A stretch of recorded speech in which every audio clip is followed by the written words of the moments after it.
Praise the Lord. நீதிமொழிகள் 20ஆம் அதிகாரம். திராட்சரசம் பரியாசம் செய்யும், மதிபானம் அமளி பண்ணும். அதனால் மயங்குகிற ஒருவனும் ஞானவான் அல்ல. ராஜாவின் உருக்குதல் சிங்கத்தின் கெர்ச்சிப்புக்கு சமானம். அவனை கோபப்படுத்துகிறவன் தன் பிராணனுக்கேது துரோகம் செய்கிறான். வழக்குக்கு விலகுவது மனுஷனுக்கு மேன்மை. மூடனானவன் எவனும் அதிலே தலையிட்டு கொள்வான். சோம்பேறி குளிர்கிறது என்று உளமாட்டான். அறுப்பிலே பிச்சை கேட்டாலும் அவனுக்கு ஒன்றும் கிடையாது.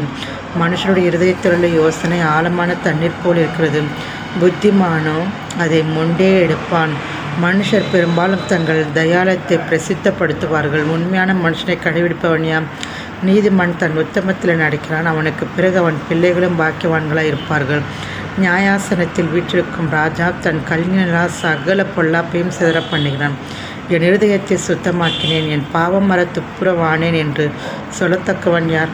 வெவ்வேறான நிறைக்கல்லும் வெவ்வேறான மரக்காலும் ஆகிய இவ்விரண்டும் கர்த்தருக்கு அருவருப்பானவைகள்.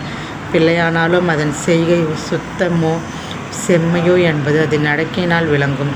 கேட்கிற காதும் காண்கிற கண்ணும் ஆகிய இவ்விரண்டையும் கர்த்தர் உண்டாக்கினார். தூக்கத்தை விரும்பாதே, விரும்பினால் தரித்திரன் ஆவாய். கண் விழித்திரு, அப்பொழுது ஆகாரத்தினால் திருப்தி ஆவாய். கொள்ளுகிறவன் நல்லதல்ல நல்லதல்ல என்பான், பொய்விட்ட பின்போ மெச்சிக்கொள்வான். பொன்னும் மிகுதியான முத்துக்களும் உண்டு, அறிவுள்ள உதடுகளும் விலையுயர்ந்த இரத்தினம். அந்நியனுக்காக பிணைப்பட்டவனுடைய வஸ்திரத்தை எடுத்துக்கொள், அந்நிய ஸ்திரீ நிமித்தம் அவன் கையில் ஈடு வாங்கிக்கொள். வஞ்சனையால் வந்த போஜனம் மனுஷனுக்கு இன்பமாயிருக்கும், பின்போ அவனுடைய வாய்ப்பருக்கை கற்களால் நிரப்பப்படும். ஆலோசனையால் எண்ணங்கள் ஸ்திரப்படும், நல்யோசனை செய்து யுத்தம் பண்ணு. தூற்றிக் கொண்டு திரிக்கிறவன் இரகசியங்களை வெளிப்படுத்துவான். ஆதலால் தன் உதடுகளின் அளப்பினுடைய கலவாது. தன் தகப்பனையும் தன் தாயையும் தூஷிக்கனுடைய தீபம் காரிருளில் அணைந்து போம். ஆரம்பத்தில் துரிதமாக கிடைத்த சுதந்திரம் முடிவில் ஆசீர்வாதம் பெறாது. தீமைக்கு சரி கட்டுவேன் என்று சொல்லாதே, கர்த்தருக்கு காத்திரு, அவர் உன்னை இரட்சிப்பான். வெவ்வேறான நிறைக்கற்கள் கர்த்தருக்கு அருவருப்பானவைகள். கள்ளத்தராசு நல்லதல்ல. கர்த்தராலே மனுஷனுடைய நடைகள் வாய்க்கும். ஆகையால் மனுஷன் தன் வழியை அறிந்து கொள்வது எப்படி? பரிசுத்தமானதை விழுங்குகிறதும் பொருத்தனை செய்த பின்பு யோசிக்கிறதும் மனுஷனுக்கு கண்ணியாயிருக்கும். ஞானமுள்ள ராஜா துன்மார்க்கரை சிதறடித்து அவர்கள் மேல் உருளையை உருட்டுவான். மனுஷனுடைய ஆவி கர்த்தர் தத தீபமாய் இருக்கிறது. அது உள்ளத்தில் உள்ளவைகள் எல்லாம் ஆராய்ந்து பார்க்கும்.